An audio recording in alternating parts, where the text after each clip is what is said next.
Welcome to మన TV. ముందుగా headlines చూద్దాం. ఉమ్మడి రాజధానిపై చర్చించవద్దు అని టీజీ.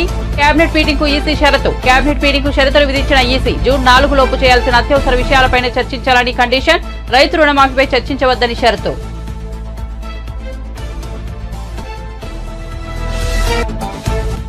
మీడియాపై పెట్టిన అక్రమ కేసులు తక్షణం వెనక్కి తీసుకోవాలన్న దేవినేని ఉమా. మీడియాపై తప్పుడు కేసులు పెట్టిన వాళ్ళు మూల్యం చెల్లించుకోక తప్పదన్న టీడీపీ నేత.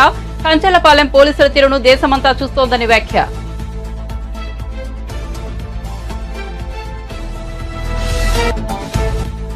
మాపై సోషల్ మీడియాలో దుష్ప్రచారం చేస్తున్నారన్న కేటీఆర్. 6 నెలల కాలంలోనే కాంగ్రెస్ ప్రభుత్వం గురించి ప్రజలకు అర్థమైందన్న కేటీఆర్. 10 ఏళ్ల కాలంలో 2 లక్షల ఉద్యోగాలను భర్తీ చేశామన్న వెల్లడి. తాము చేసిన పనులకు ప్రచారం చేసుకోలేకపోయామని వ్యాఖ్య. పల్నాడు అరాచకాలపై వైసీపీ తప్పుడు ప్రచారం చేస్తున్నారన్న లావు శ్రీకృష్ణదేవరాయలు. ఎస్పీ కుటుంబానికి మా కుటుంబానికి స్నేహం ఉందన్నట్లు వ్యాఖ్యలు. కాల్ డేటా ఇచ్చేందుకు సిద్ధమని ప్రకటించిన లావు వాస్తవాలను బయటపెట్టాలని సిట్ దర్యాప్తు బృందానికి విజ్ఞప్తి. ఇక వార్త వివరాల్లోకి వెళ్తే ఛత్తీస్గఢ్ లో ఘోర ప్రమాదం జరిగింది. కవర్తా ప్రాంతంలో వాహనం బోల్తాపడి 17 మంది మృతి చెందారు. 8 మందికి గాయాలయ్యాయి. కబీర్ధామ్ జిల్లాలో ఓ లోయలో వాహనం పడిపోయింది. మృతుల్లో 14 మంది మహిళలు ఉన్నట్లుగా తెలుస్తోంది. పైగా ట్రైబల్ కమ్యూనిటీకి చెందిన 25 నుంచి 30 మంది బీడి ఆకుల కోసం వెళ్లారు. ఆకులు ఏరిన తర్వాత వారిని పికప్ వాహనం ఎక్కి తీసుకొస్తోంది. ఈ సమయంలో వాహనం లోయలోకి బోల్తా కొట్టింది. గాయపడిన వారిని సమీపంలోని ఆసుపత్రికి తరలించారు. ఈ వాహనంలో ప్రయాణిస్తున్న వారంతా కుయ్ గ్రామానికి చెందిన వారిగా గుర్తించారు. బైగా కమ్యూనిటీ ఎక్కువగా బీడీలు చేస్తోంది.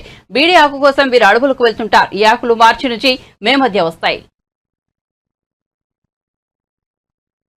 తెలంగాణ కేబినెట్ భేటీకి ఈసీ అనుమతి ఇచ్చింది. నిన్నంతా ఈసీ అనుమతి కోసం వేచి చూసిన ముఖ్యమంత్రి ఆయన కేబినెట్ సహచరులు అనుమతి రాకపోవడంతో ఇళ్లకు వెళ్లిపోయారు.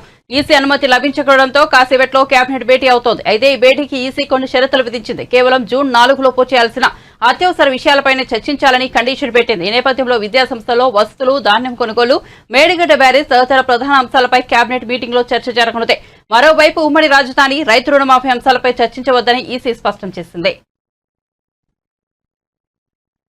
కాంగ్రెస్ పార్టీ అరచేతిలో వైకుంఠం చూపిస్తోందని బీఆర్ఎస్ వర్కింగ్ ప్రెసిడెంట్ కేటీఆర్ విమర్శించారు. అసెంబ్లీ ఎన్నికలకు ముందు 6 గ్యారంటీల పేరుతో కాంగ్రెస్ పార్టీ రాష్ట్ర ప్రజలను మోసం చేసిందని అన్నారు. రేవంత్ రెడ్డి ప్రభుత్వంపై 6 నెలల కాలంలో ప్రజలకు పూర్తిగా అర్థమైపోయిందని చెప్పారు. ఉపాధి కల్పన కోసం తాము ఎంతో కృషి చేశామని, 10 ఏళ్ల కాలంలో 2 లక్షల ఉద్యోగాలను భర్తీ చేశామని తెలిపారు. ఏ రాష్ట్రంలో కూడా 10 ఏళ్ల కాలంలో ఈ స్థాయిలో ఉద్యోగాలు కల్పన జరగలేదని చెప్పారు. తెలంగాణలో సాగునీటికి, తాగునీటికి, విద్యుత్కు లోటు లేకుండా చేశామని అన్నారు. తాము చేసిన పనులపై ఎక్కువగా ప్రచారం చేసుకోలేకపోయామని, అదే బీఆర్ఎస్ కు మైనస్ పాయింట్ అయిందని చెప్పారు. ఉద్యోగాల కల్పనపై సరిగా ప్రచారం చేసుకోకపోవడం తమ తప్పే అని పేర్కొన్నారు. రేవంత్ రెడ్డి గారు స్వయంగా చెప్పినారు, కేసీఆర్ గారు ₹1,00,000 రుణమాఫీ చేసినారు. ఆ రుణమాఫీ చేసిన ఓట్లన్నీ నాకే వస్తాయనుకుంటున్నాడు. నేను విజ్ఞప్తి చేస్తున్నా రైతు సోదరులారా, మీరందరూ వెంటనే బ్యాంకుకు కొండి. కేసీఆర్ గారి ద్వారా ₹1,00,000 రుణమాఫీ జరిగిన వాళ్ళు కూడా బ్యాంకుకు కొండి. తాజాగా కొత్తగా మరొక ₹2 లక్షల రుణం తెచ్చుకోండి. నేను వస్తున్నా డిసెంబర్ 9 నాడు మొదటి సంతకం పెడతా, రుణమాఫీ చేస్తా. మీరు వెంబడే రండి, రుణం తెచ్చుకోండి. నేను వెంబడే రాగానే సంతకం పెడతాను అనే మాట డిసెంబర్ 9 నాడే 2 లక్షల రుణమాఫీ చేస్తానని చెప్పిన మాట గుర్తు పెట్టుకోండి అని చెప్పి, గుర్తు తెచ్చుకోండి అని చెప్పి నేను విజ్ఞప్తి చేస్తాను. తుమ్మెత్తి పోసినారు కేసీఆర్ ప్రభుత్వం మీద. ఏమన్నారు? కేసీఆర్ గారు భూస్వాములకే డబ్బులు ఇస్తున్నాడు, భూ యజమానులకే డబ్బులు ఇస్తున్నాడు, కౌలు రైతులను పట్టించుకోవడం లేదు. కేసీఆర్ భూ యజమానులకు రైతు బంధు ఇస్తే నేను కౌలు రైతులకు కూడా రైతు బంధు ఇస్తానన్నాడు. మరి కౌలు రైతులకు రైతు భరోసా వచ్చిందా, రైతు బంధు వచ్చిందా రాలేదా నాకంటే బాగా మీకే తెలుసు. ఇంతనే చెప్పాలంటే కేసీఆర్ గారు ఉన్నప్పుడేమో నాట్లు వేసేటప్పుడు రైతు బంధు పడేది. కేసీఆర్ గారు ఉన్నప్పుడు వరి నాట్లు వేసే టైం మాట వాస్తవమేనా? రేవంత్ రెడ్డి గారు చెప్పే మాట వాస్తవమా అబద్ధమా? అబద్ధం. ఉత్తరప్రదేశ్లో శ్రీమతి ప్రియాంక గాంధీ గారు ఆమె చెప్తున్నది, తెలంగాణలో మా ప్రభుత్వం నెలకు ₹2,500 మహిళల ఖాతాల్లో జమ చేస్తున్నది అని పచ్చి అబద్ధాలు వాళ్ళ పార్లమెంట్ ఎన్నికల సభల్లో డైరెక్ట్ గా రాహుల్ గాంధీ, ప్రియాంక గాంధీ నేరుగా చెప్తా ఉన్నారంటే ఎంత తెప్పనితనం, ఎంత ధైర్యం, ఎంత మోసం. దయచేసి ఆలోచించమని చెప్పి నేను కోరుతా ఉన్నాను. మరి ఇవాళ కొత్తగూడెంలో తెలంగాణ రాష్ట్రంలో ఏ ఒక్క మహిళ ఖాతాలోనన్నా 2,500 పడ్డాయా? ఎక్కడా పడలేదు. పెద్ద మనుషులను చెప్పినారు ముసలోళ్ళకి, కేసీఆర్ ఇంట్లో ఒక్కరికే ఇస్తున్నాడు, నెలకు ఆలోచన పెట్టినారు. లోక్సభ డైరెక్ట్గా ప్రజలు ఓట్లేస్తే పార్లమెంట్ సభ్యులు గెలిచి లోక్సభలో కొలువు తీరుతారు. శాసనసభలో ప్రజలు ఓట్లేస్తే డైరెక్ట్గా ఎమ్మెల్యేలు గెలిచి శాసనసభలో కొలువు తీరుతారు. కానీ ఒకవేళ శాసనసభ కానీ లోక్సభ కానీ మందబలంతో ఒకటే పార్టీకి ఏకపక్షమైన తీర్పు వస్తే ఆ ఏకపక్షమైన పోకడలు పోకుండా, నియంతృత్వ పోకడలు పోకుండా ఇచ్చిన మాట నిలబెట్టుకునే విధంగా శాసన మండలి కానీ రాజ్యసభ కానీ ఉన్నట్టయితేనే ఆ బ్యాలెన్స్ ఉంటుంది. లేకపోతే అధికార పక్షం నియంతృత్వ పోకడలు పోతుందనే ఉద్దేశంతో డాక్టర్ బాబాసాహెబ్ అంబేద్కర్ గారు రాజ్యాంగంలోనే ఈ రెండు సభలకు కూడా ఆలోచన చేసినారు. ఇవాళ శాసన మండలి విషయం ఏమైనా తీసుకుంటే అందులో 5 కేటగిరీలకు సంబంధించిన వ్యక్తులు ఉంటారు. ఒకటి గ్రాడ్యుయేట్ల ద్వారా, గ్రాడ్యుయేట్ ఓటర్ల ద్వారా విద్యావంతుల గళాన్ని వినిపించే శాసన మండలి సభ్యులు గ్రాడ్యుయేట్ ఓటర్లు, గ్రాడ్యుయేట్ ఎమ్మెల్సీలు ఉంటారు. మరొకటి మన గౌరవ ప్రజాప్రతినిధులు స్థానిక సంస్థల్లో ఎంపీటీసీలు కానీ, జెడ్పీటీసీలు కానీ, మున్సిపల్ కౌన్సిలర్లు కానీ మీ వాదన స్థానిక సంస్థలు, స్థానిక ప్రభుత్వాల యొక్క మరి వాటి పరిస్థితుల గురించి చెప్పడానికి, వాటికి ప్రభుత్వం ఏదన్నా అన్యాయం చేస్తే ఫైనాన్స్ కమిషన్లోనో ఇంకోటో తమకు రావాల్సిన నిధులు సక్రమంగా వాటి గురించి ప్రస్తావించడానికి లోకల్ బాడీ ఎమ్మెల్సీలు ఉంటారు. మూడవది ఎమ్మెల్యేల ద్వారా నేరుగా ఎన్నుకునే ఎమ్మెల్సీలు ఉంటారు. నాలుగవది గవర్నర్తో నామినేట్ అయ్యే ఎమ్మెల్సీలు ఉంటారు. ఐదవది టీచర్లు ఓటేసి గెలిపించే టీచర్ ఎమ్మెల్సీలు ఉంటారు. 5 కేటగిరీల్లో 40 మంది ఎమ్మెల్సీలు ఈరోజు శాసన మండలిలో కొలువు తీరి ఉంటారు. నేను మీ అందరినీ కోరేది ఒకటే, కొత్తగూడెం మీరు మొన్ననే 6 నెలల కిందట బాధితుల గొంతు వినిపించిన మీడియాపై విశాఖపట్నం పోలీసులు అమానుషంగా దాడి చేశారంటూ మాజీ మంత్రి టీడీపీ నేత దేవినేని ఉమామహేశ్వరరావు మండిపడ్డారు. తప్పుడు కేసులు పెట్టిన వాళ్లు మూల్యం చెల్లించుకోక తప్పదన్నారు. కంచర్లపాలెం పోలీసుల తీరును దేశమంతా చూస్తోందని తెలిపారు. తాడేపల్లి ప్యాలెస్ ఆదేశాలతో సీఎస్ నేతృత్వంలో కుట్ర జరుగుతోందని ఆయన ఆరోపించారు. సజ్జల జగన్ సూచనలతోనే మీడియాపై అక్రమ కేసులు పెట్టారంటూ దేవినేని దుయ్యబట్టారు. అక్రమ కేసులో బనాయిస్తున్న సీఎస్ వ్యవహార శైలిని ఈసీ కట్టడి చేయాలన్నారు. మీడియాపై పెట్టిన కేసులు తక్షణమే వెనక్కు తీసుకోవాలన్నారు. ఏదైతే చీఫ్ సెక్రటరీ ఆధ్వర్యంలో నడుస్తూ ఉన్న యంత్రాంగం అంతా కూడా ఏ స్థాయికి దిగజారంటే మీడియా మీద కూడా కేసులు పెట్టే స్థాయికి వచ్చారు. మీడియాను కూడా ముద్దాయిలుగా చేస్తూ ఎఫ్ఐఆర్లు కడతా ఉన్నారంటే చీఫ్ సెక్రటరీ గారి స్వామిభక్తి, ముఖ్యమంత్రి ఆపద్ధర్మ ముఖ్యమంత్రి విదేశాలకు వెళ్ళినా కూడా చీఫ్ సెక్రటరీ జవహర్ రెడ్డి గారి స్వామి భక్తి దేశం ఎల్లలు దాటిపోతూ ఉంది. మరి లండన్లో ఉన్న ముఖ్యమంత్రి సంతోషపడాలని మీరు ఎఫ్ఐఆర్లు కడుతున్నారో తెలియట్లేదు. అధికార పక్షంతో అంటగాగిన పోలీసులు ఇప్పటికైనా కళ్ళు తెరవాలి. విశాఖపట్నంలో బాధితులు గోడు చెప్పుకున్నారు. ఎన్నికల అనంతరం జరిగిన హింసది చాలా స్పష్టంగా డబ్బులు తీసుకోలేదని, ఓటేయలేదని కక్షతో 3 మహిళల మీద దాడి చేసిన సంఘటన వాళ్లే స్వయంగా రికార్డ్ చేసి బయట ప్రపంచానికి తెలియజేశారు. దాని మీద డీసీపీ ప్రెస్ మీట్ని కూడా మీడియా చూపించింది. తర్వాత విష్ణుకుమార్ రాజు గారు ప్రెస్ మీట్ పెట్టి అక్కడ కూటమి అభ్యర్థి ఆయన ప్రెస్ మీట్ని లైవ్లో చూపించినందుకు A1 ఈటీవీ పర్సనల్స్ ముద్దాయిలు, A1, A2 ABN పర్సనల్స్ ముద్దాయిలు, A3 కూటమి అభ్యర్థి విష్ణుకుమార్ రాజు, A4 అదర్స్. అంటే ఇక పెండారా బాక్స్ ఓపెన్ చేశారు. అక్కడ విలేకరులు, ఈనాడు పత్రిక, ఆంధ్రజ్యోతి పత్రిక, ఇక TV5 అన్నీ వచ్చేస్తాయి.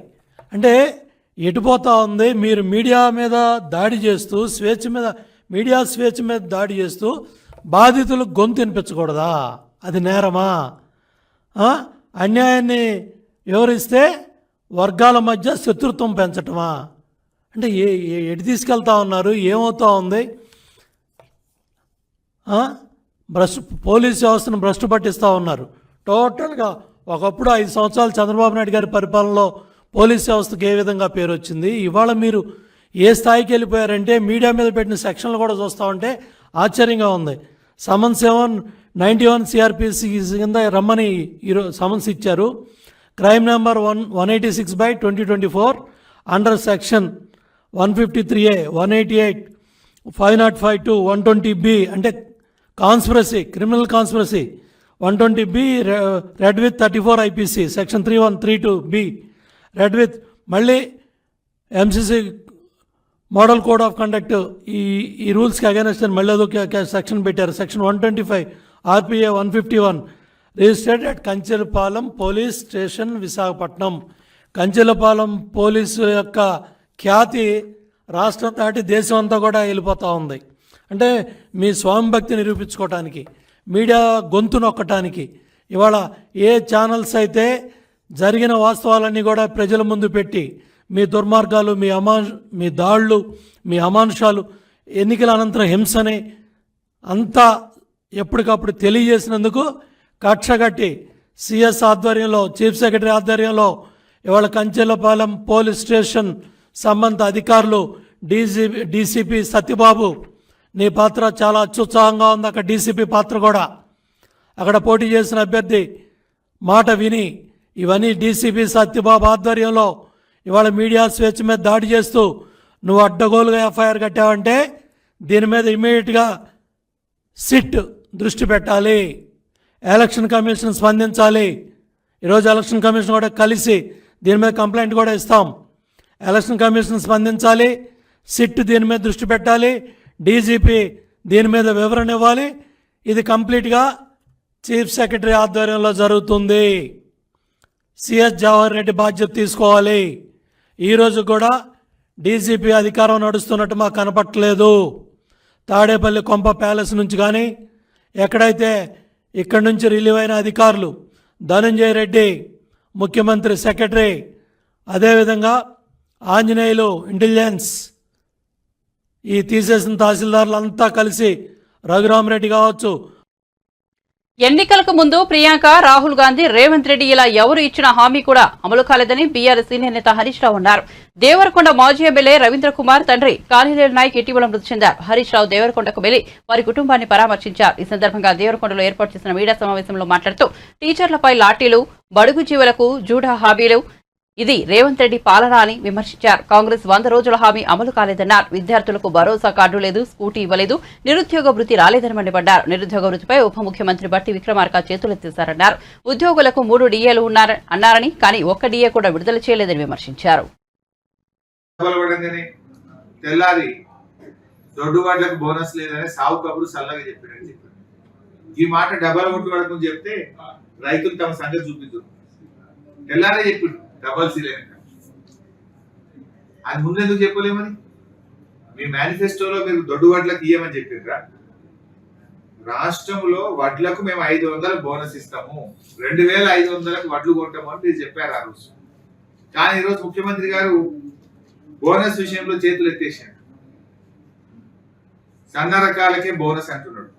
రాష్ట్రంలో 80% దొడ్డు వడ్లే పడతాయి, సన్న రకాలు కేవలం 20% పడతాయి. యాసంగిలు అయితే మొత్తం దొడ్డు వడ్లే ఉంటాయి. అంటే ఒక రకంగా మీ ఎన్నికల హామీని మీరు తుంగలు దొక్కిండ్రు, చేతులు ఎత్తేసిండ్రు. ఇప్పటికే నిరుద్యోగ వృత్తి ఇచ్చేది లేదని చేతులు ఎత్తారు. ఇప్పుడు వడ్లకు బోనస్ విషయంలో చేతులు ఎత్తినారు. అంటే ఒక్కొక్క హామీని మీరు దాటవేస్తున్నారు, ఎగవేస్తున్నారు, ప్రజల్ని మోసపుచ్చుతున్నారు. మీ నిజ స్వరూపం బయటపడతా ఉంది. ఇప్పటికే మీ బాండ్ పేపర్ బౌన్స్ అయింది. చెక్కు బౌన్స్ అయితే శిక్ష పడుతుంది. బాండ్ పేపర్ బౌన్స్ అయిన కాంగ్రెస్ కు కూడా ప్రజాక్షేత్రంలో శిక్ష తప్పదు. అందువల్ల ఇవాళ అందరినీ మోసం. విద్యార్థులకు భరోసా కార్డు లేదు, స్కూటీలు లేవు, నిరుద్యోగులకు నిరుద్యోగ వృత్తి లేదు, ఉద్యోగ ఉపాధ్యాయులకు పెండింగ్ లో ఉన్న డిఏలు ఇవ్వలేరు, రిటైర్ అయిన ఉద్యోగులకు పెన్షన్ బెనిఫిట్లు కూడా ఆపేసినారు. గత మార్చ్ ఏప్రిల్ నెలలో రాష్ట్రంలో దాదాపు 10,000కు పైగా ఉద్యోగ ఉపాధ్యాయులు రిటైర్ అయినారు. రిటైర్ అయిన రోజే పెన్షన్ బెనిఫిట్లు ఇస్తారు. కానీ ఇవాళ 2-3 నెలలు అయిపోయినా కూడా రిటైర్ అయిన ఉద్యోగులకు పెన్షన్ బెనిఫిట్లు కూడా రావడం లేదు. పల్నాడులో ఎన్నికల సందర్భంగా జరిగిన అరాచకాలపై నిష్పక్షపాతంగా విచారణ జరిపి నిజ నిజాలు బయటపెట్టాలంటూ టీడీపీ నర్సారావుపేట ఎంపీ అభ్యర్థి లావు శ్రీకృష్ణదేవరాయలు సిట్ అధికారులు కోరారు. కాల్ డేటా ఇచ్చేందుకు తాము సిద్దమని, వైసీపీ నేతలు కాల్ డేటా కూడా తీసుకుని పరిశీలించాలని అన్నారు. పల్నాడులో జరిగిన అరాచకాలపై వైసీపీ నేతలు తప్పుడు ప్రచారం చేస్తున్నారని, సాక్షి మీడియా వాస్తవాలను వక్రీకరించి ప్రచారం చేస్తోందని మండిపడ్డారు. ఈ మేరకు సోమవారం మంగళగిరిలోని టీడీపీ జాతీయ కార్యాలయంలో లావు శ్రీకృష్ణదేవరాయలు మీడియా సమావేశంలో మాట్లాడారు. రాష్ట్రంలో అరాచకాలు సృష్టించిన వైసీపీ నేతలు వాటిని టీడీపీ నేతలపై రుద్దే ప్రయత్నం చేస్తున్నారని ఆరోపించారు. కులం, రంగు పులిమి అధికారులతో లేనిపోని సంబంధం బాంధవ్యాలను అంటగట్టి మాపై నిందలు మోపుతున్నారని విమర్శించారు. అక్కడున్న ఎస్పీ గారు ఎలక్షన్ సమయంలో బిందు మాధవ్ గారు ఎవరైతే ఉన్నారో వారికి వారి ఫ్యామిలీతో మాకు ఏదో పరిచయం ఉన్నట్లు, మేమేదో చాలా దగ్గర స్నేహితులు అన్నట్లు, వారి భార్య మా భార్య ఏదో దగ్గర స్నేహితులు అన్నట్లు, ఏదో దీన్ని డెలిబరేట్గా ఈ మెసేజ్ని ఒకసారి కాదు దాదాపు 4-5 రోజులుగా దీన్ని పంపిస్తూ ఉన్నారు. క్షుణ్ణంగా పరిశీలించండి, మా కాల్ డేటా తీసి పరిశీలించండి. వాళ్ళ కాల్ డేటా మరి అధికారి కాబట్టి అది మీ చేతిలో ఉంటుంది. ఏదైతే ఎస్పీ బిందు మాధవ్ గారి ఫ్యామిలీ పైన ఏ విధంగా ఏదో నిరాధారమైన ఆరోపణలు చేస్తూ ఉన్నారో, ఏదో మాకు వారికి సంబంధం ఉందని, ఇది పూర్తి అవాస్తవం. వారి ఫ్యామిలీ మా ఫ్యామిలీ ఎప్పుడు కూడా కలిసింది లేదు, మాట్లాడింది లేదు. నేనే సిట్ వారిని లెటర్ రాస్తా ఉన్నా, అయ్యా మా ఫ్యామిలీ వైపు నుంచి కానీ వాళ్ళ ఫ్యామిలీ వైపు నుంచి కానీ ఏమైనా పరిచయం ఉంటే దయచేసి ఇప్పుడు కాదు, ఈ నెల రోజుల నుంచి కాదు, గడిచిన 4-5 సంవత్సరాల నుంచి ఏమైనా పరిచయం ఉన్నా, ఇప్పుడు నేను కలిసినా, ఇప్పుడు నేను ఫోన్లో మాట్లాడినా దయచేసి అది బయట పెట్టాలని చెప్పి కోరుతా ఉన్నాను. ఇంతకంటే ఓపెన్గా ఎవరు కూడా ఛాలెంజ్ చేయలేరు, అంత ఓపెన్గా నేను ఛాలెంజ్ చేస్తూ ఉన్నాను. ఇదిగోండి మేము ఐడెంటిఫై చేసిన ఈ 140 నుంచి 150 సెన్సిటివ్ బూత్స్, ఇది ఓపెన్ లెటర్, ఇదేమి దాచేది కాదు. 140 నుంచి 150 బూత్స్ ఉన్నాయి, మొత్తం సెన్సిటివ్ బూత్స్ మా పార్లమెంట్లో. దీనికి సంబంధించి మీరు కొద్దిగా బందోబస్తు అనేది జాగ్రత్తగా చేయాలి అని చెప్పడం జరిగింది. చెప్పినప్పుడు ఇంకో విషయం కూడా చెప్పాం, మేమివ్వటమే కాదు అటువైపు పార్టీ వాళ్ళు కూడా ఇస్తారు. ఒక 140, 150 ఈ 300 బూత్స్ని మీరు సరిగ్గా మ్యాన్ చేస్తే చాలు, ఇక్కడ ఎటువంటి ఇబ్బందికరమైన సంఘటనలు జరగవు, ఎటువంటి వైలెన్స్ జరగదని చెప్పి మేము ఇవ్వటం జరిగింది. ఆ 140, 150 బూతులకు సంబంధించి ఏ విధంగా బందోబస్తు పెట్టారు, ఏదో ఎటువైపు నుంచి చెప్తా ఉంది ఏంటంటే మాకు సంబంధించిన మాకు ఫేవరబుల్గా ఉన్న బూత్స్లో ఏమైనా తక్కువ పెట్టారు, వాళ్ళకి ఫేవరబుల్గా ఉన్న బూత్స్లో ఏమైనా విపరీతంగా పెట్టారని చెప్పి మరొక ఆధారం లేని ఆరోపణలు చేస్తూ ఉన్నారు. పోలింగ్ రోజు మాకేదో మా కనుసన్నలు ఏదో జరిగింది, మేమేదో చాలా ఇన్ఫ్లుయెన్స్ చేసామనే ఒక ఆరోపణ చేస్తూ ఉన్నారు. దాని గురించి కూడా సిట్ వారిని దయచేసి వెరిఫై చేయమంటా ఉన్నాం. నేను ఐఎమ్ రెడీ టు గివ్ నా ఫోన్ డేటా ఇవ్వడానికి నేను రెడీ, కావాలంటే నా డివైస్ ఇవ్వడానికి కూడా రెడీ. మా వైపు నుంచి ఏ విధమైన ఏ ఆఫీసర్కైనా, ఏ స్థాయి ఆఫీసర్కైనా ఫోన్లు చేసి మా వైపు నుంచి మేమేమన్నా అన్డ్యూ రిక్వెస్ట్, అడగకూడని రిక్వెస్ట్లు ఏమైనా అడిగితే తప్పకుండా దాన్ని బయట పెట్టాలని చెప్పి సిట్ వారిని కోరుతా ఉన్నాం.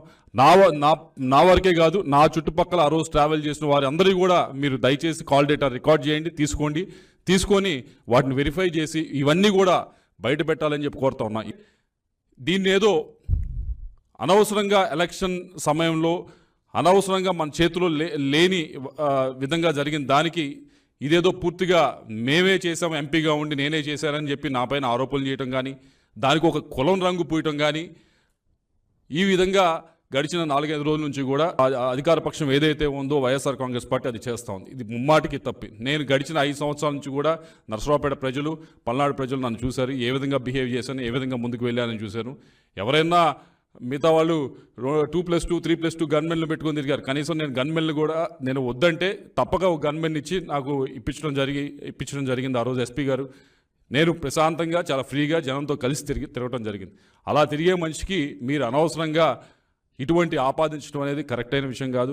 ఒకవేళ నా వైపు నుంచి ఎవరైనా ఇన్స్టిగేట్ చేసి ఏ విధమైన అల్లర్లు సృష్టించడానికైనా పల్నాడులో ప్రయత్నించుంటే తప్పకుండా నేను ఏమి దాంట్లో మొహమాడు పడట్లేదు, తప్పకుండా నా పేరు కూడా మీరు ఛార్జ్ షీట్లో చేర్చుకోవచ్చు. ఇదిగో నువ్వు ఈ విధమైన ఈ గ్రామంలో ఈ విధంగా నీ వల్ల జరిగింది అంటే తప్పకుండా పెట్టండి. ఆన్ ద కాంట్రరీ, ఆపోజిట్గా మీ అందరూ చూశారు, దొండపాడు అనే గ్రామంలో ఇన్స్టెడ్ ఆఫ్ అవతల వైపు కాకుండా నాపైనే ఆ రోజు అటాక్ జరగడం జరిగింది. నా వెహికల్స్ పైన ఆ రోజు అటాక్ జరగడం జరిగింది. నా కాన్వాయ్ వెహికల్స్ ఏదైతే 3 వెహికల్స్ ఉన్నాయో అన్నీ కూడా పాల్గొనడం జరిగింది. ఆ రోజు అక్కడ ఉన్న పోలీస్ ఆఫీసర్లు కూడా వారేమి చేస్తుడిగినట్టు చూస్తూ ఉన్నారు. ఇన్స్టెడ్ నా వైపు నుంచి పోకుండా వాళ్ళు న్యూట్రల్గా పక్కనే నుంచో ఉన్నారు. కాబట్టి మీరందరూ కూడా దయచేసి ఇటువంటి దుష్ప్రచారాన్ని బెంగళూరు శివారులోని ఓ హోమ్ హౌస్ లో నిర్వహిస్తున్న రేవ్ పార్టీని కర్ణాటక పోలీసులు భగ్నం చేశారు. ఈ పార్టీకి హాజరైన సుమారు 100 మందిని అదుపులోకి తీసుకున్నారు. హైదరాబాద్ కు చెందిన వాసు అనే యువకుడి పుట్టినరోజు సందర్భంగా ఈ పార్టీ ఏర్పాట్లు చేసినట్లు సమాచారం.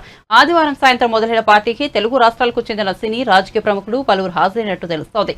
ఫామ్ హౌస్ ఆవరణలో ఉన్న ఓ కారులో ఏపీ ఎమ్మెల్యే కాకాని గోవర్ధన్ కు చెందిన స్టిక్కర్ ను గుర్తించినట్లు కన్నడ మీడియా పేర్కొంది. అయితే ఆ కారు తనది కాదని ఏపీ ఎమ్మెల్యే కాకాని వివరణ ఇచ్చారు. ఫామ్ హౌస్ లో రేవ్ పార్టీ జరుగుతోందన్న విశ్వసనీయ సమాచారంతో సీసీబీ పోలీసుల బృందం రైడ్ చేసింది. దాదాపు 3 గంటల పాటు ఫామ్ హౌస్ లో సోదాలు నిర్వహించిన పోలీసులు 17 MDMA టాబ్లెట్లు కొకైన్ ను స్వాధీనం చేసుకున్నారు. ఫామ్ హౌస్ ఆవరణలో పార్క్ చేసిన మెర్సిడెస్ బెంజ్, జాగ్వార్ తదితర 15కు పైగా లగ్జరీ కార్లను సీజ్ చేశారు. పార్టీకి హాజరైన వారిలో తెలుగు రాష్ట్రాలతో పాటు బెంగళూరుకు చెందిన వారు కూడా ఉన్నారని, 25 మంది యువకులు కూడా ఉన్నారని సమాచారం. ಪಾರ್ಟಿಯಲ್ಲಿ ಭಾಗಿಯಾಗಿದ್ದವರನ್ನ ಕರ್ಕೊಂಡು ಅವರನ್ನ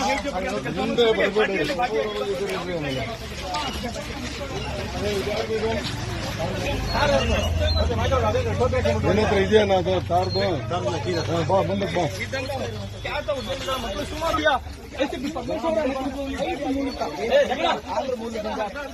ಆಯೋಜಕರು ಫ್ಲೈಟ್ ಮೂಲಕ ಒಂದು ಪಾರ್ಟಿಯಲ್ಲಿ ಮಾಡ್ತಾ ಇರ್ಬೋದು. ಒಂದು ರೈಡ್ ನಂತರ ಅವ್ರನ್ನ ಕರ್ತರುವಂತದ್ದು ರಾತ್ರಿ ತಡರಾತ್ರಿಯಾಗಿ ಒಂದು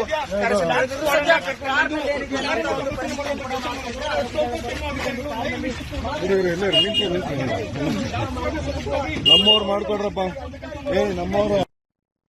బెంగళూరు శివారు ప్రాంతంలో నిర్వహించిన రేవ్ పార్టీతో తనకు ఎలాంటి సంబంధం లేదని, తాను అసలు ఆ పార్టీలకు ఏనాడు వెళ్లలేదని సినీ నటుడు శ్రీకాంత్ స్పష్టం చేశారు. ఈ విషయంపై ఆయన వివరణిస్తూ తన ఇంట్లో నుంచి ప్రత్యేకంగా వీడియోను విడుదల చేశారు. రేవ్ పార్టీలు పబ్లకు వెళ్లే సంస్కృతి తనదు కాదని వెల్లడించారు.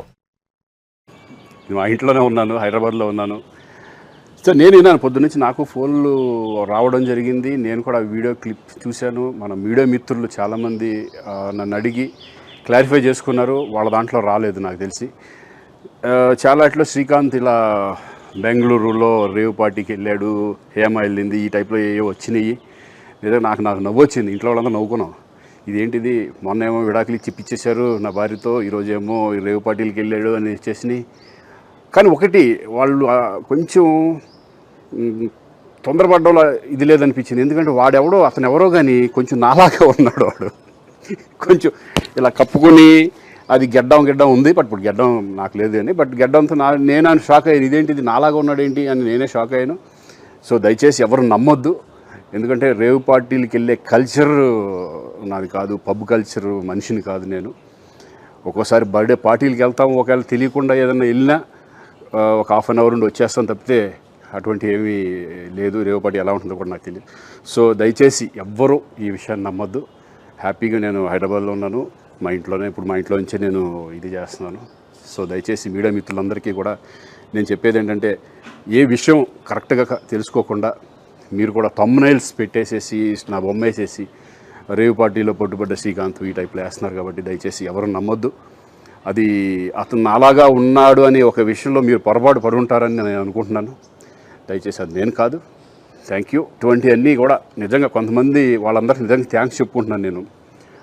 కొంతమంది మీడియా మిత్రులు నాకు డైరెక్ట్గా తెలుసు కాబట్టి, వాళ్ళ ఫ్రెండ్స్ లాగా నన్ను ఇచ్చేస్తారు కాబట్టి, వాళ్ళందరూ నన్ను డైరెక్ట్గా అడగడం, నేను చూసి ఇద్దరు నవ్వుకోవడం, వాళ్ళు వాళ్ళ దాంట్లో వేయకుండా చూశారు కొంతమంది.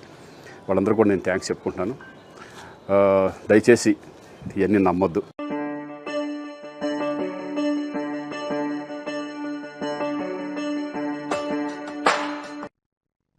5వ దశ పోలింగ్ సందర్భంగా పలువురు బాలీవుడ్ నటులు తమ ఓటు హక్కు వినియోగించుకున్నారు. తాజాగా అక్షయ్ కుమార్ కూడా ఓటు వేశారు. గతేడాది భారత పౌరసత్వం పొందాక ఆయన ఓటు వేయడం ఇదే తొలిసారి. పోలింగ్ బూత్ ఆయన బయట ఆయన మీడియాతో మాట్లాడారు. భారత్ మరింత అభివృద్ధి చెందిన దేశంగా, శక్తివంతంగా మారాలని కోరుకుంటున్నా. ఈ దృష్టితోనే నేను ఓటు వేశాను. భారతీయులు కూడా తమకు నచ్చిన వారికి ఓటు వేయాలి. ఈసారి పోలింగ్ శాతం పెరుగుతుందని అనుకుంటున్నానని తెలిపారు ఆయన.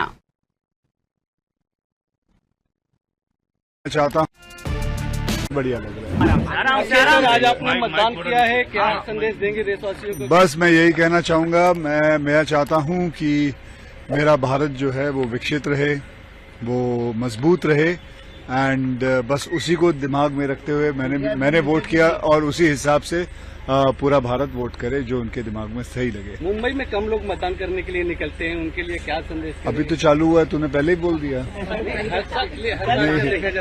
नहीं, मुझे लगता है इस वक्त बहुत ज्यादा निकलेंगे। आज सुबह देखिए, सुबह के 7 बजे मैं यहाँ पहुंच गया था, सुबह 7 बजे पोलिंग बूथ खुल गया था। करीबन 500-600 लोग अंदर मैंने खुद देखे हैं, तो अच्छा ही होगा इस वक्त। खुद लाइन में खड़े रह के आपने मतदान किया सर, सेलिब्रिटी तो क्या ఏపీలో కూటమి విజయం సాధించబోతోందని తిరుపతి మాజీ ఎంపీ కాంగ్రెస్ సీనియర్ నేత చింతామోహన్ జోషం చెప్పారు. చంద్రబాబు మళ్లీ సీఎం కాబోతున్నారని అన్నారు. ఏపీలో సీఎం జగన్ దేశవ్యాప్తంగా ప్రధాని మోదీ వ్యతిరేక పవనాలు స్పష్టంగా కనిపిస్తున్నాయని చెప్పారు. టీడీపీకి సీట్లు భారీగా పెరగబోతున్నాయని, అయితే బీజేపీతో పొత్తు కారణంగా టీడీపీ ఖచ్చితంగా కొన్ని సీట్లను కోల్పోతోందని చింతామోహన్ తెలిపారు. బీజేపీతో పొత్తు పెట్టుకోకపోతే 150కి పైగా సీట్లు వచ్చేవని అన్నారు. ఎన్నికల్లో వైసీపీకి 4 నుంచి 5,000 కోట్ల వరకు ఖర్చు చేసిందని చెప్పారు. ఇంత డబ్బును జగన్ ఎలా తీసుకురాగలిగారని ప్రశ్నించారు. జగన్ కు పద్మభూషణ్, పద్మశ్రీ పురస్కారాలు కూడా తక్కువేనని ఎద్దేవా చేశారు. ఎన్నికల్లో వైసీపీకి రాష్ట్ర ప్రజలు బుద్ధి చెప్పారని అన్నారు. ప్రజలు అభివృద్ధిని కోరుకుంటున్నారని చెప్పారు. దేశవ్యాప్తంగా బీజేపీకి 150కు మించి సీట్లు రావని తెలిపారు. ఇది ఎంత చక్కటి అద్భుతం! ఒక్క చిన్న ప్రాంతీయ పార్టీ ఒక్క చిన్న రాష్ట్రంలో 4,000 నుంచి 5,000 కోట్ల రూపాయలు డబ్బు క్యాష్గా ఖర్చు పెట్టింది. ఇది ఎక్కడి నుంచి వచ్చింది? ఇది ఎవరు ఇచ్చారు? దీనికి జవాబు చెప్పాల్సింది సంస్థలు చెప్పాలి. మరి ఒక్క తిరుపతి నియోజకవర్గంలో, పార్లమెంట్ నియోజకవర్గంలో ఒక అసెంబ్లీ స్థానంలో ఒక అభ్యర్థి 80 కోట్ల రూపాయలు ఖర్చు పెట్టాడు. వైసీపీ నుంచి 80 కోట్ల రూపాయలు క్యాష్గా ఖర్చు పెట్టాడు. ఈ డబ్బు ఎక్కడి నుంచి వచ్చింది? మరి ఇంకొక రిజర్వ్డ్ స్థానంలో, గూడూరు అనే రిజర్వ్డ్ స్థానంలోంచి ఒక అభ్యర్థి, వైసీపీ అభ్యర్థి 45 కోట్ల రూపాయల డబ్బు ఖర్చు పెట్టాడు. మరి ఈ డబ్బుని ఒక పోలీస్ అధికారి ఒక హోటల్లో పెట్టుకొని డబ్బుని డిస్ట్రిబ్యూట్ చేశాడు.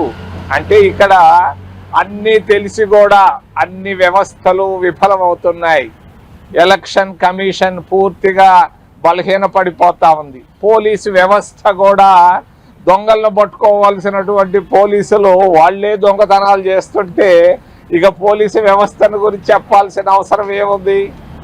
మరి ఈ విధంగా జగన్మోహన్ రెడ్డి తన అధికారం కొరకు మరి అద్భుతాలు చేశాడు.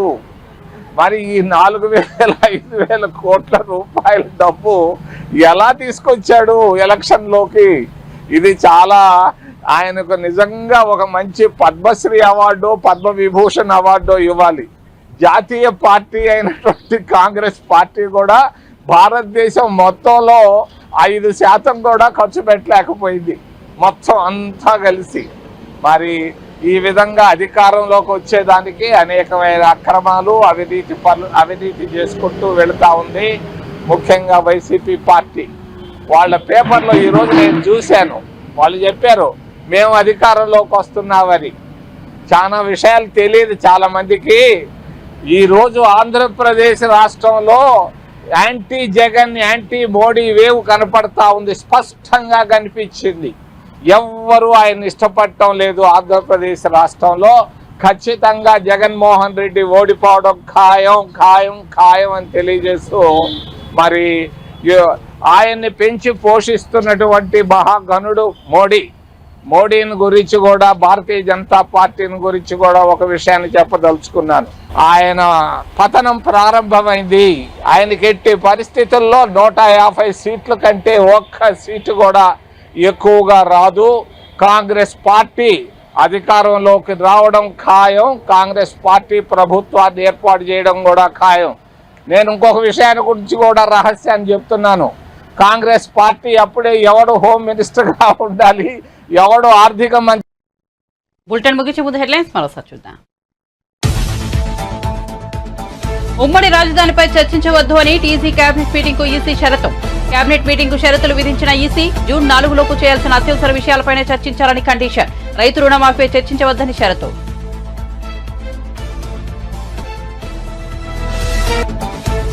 మీడియాపై పెట్టిన అక్రమ కేసులు తక్షణమే వెనక్కు తీసుకోవాలన్న దేవినేని ఉమ. మీడియాపై తప్పుడు కేసులు పెట్టిన వాళ్ళు మూల్యం చెల్లించుకోక తప్పదన్న టీడీపీ నేత. కంచర్లపాలెం పోలీసుల తీరును దేశమంతా చూస్తోందని వ్యాఖ్య.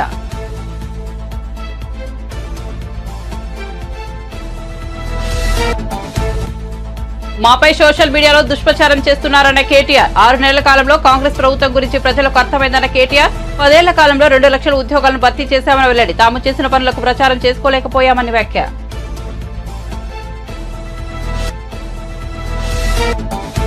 పల్నాడు అరాచకాలపై వైసీపీ తప్పుడు ప్రచారం చేస్తున్నారన్నారు. లావు శ్రీకృష్ణదేవరాయలు ఎస్పీ కుటుంబానికి మా కుటుంబానికి స్నేహం ఉందన్నట్లు వ్యాఖ్యలు. కాల్ డేటా ఇచ్చేందుకు సిద్ధమని ప్రకటించిన లావు వాస్తవాలను బయటపెట్టాలని సిట్ దర్యాప్తు బృందానికి విజ్ఞప్తి. అప్డేట్స్ కోసం చూస్తూనే ఉండండి మన టీవీ.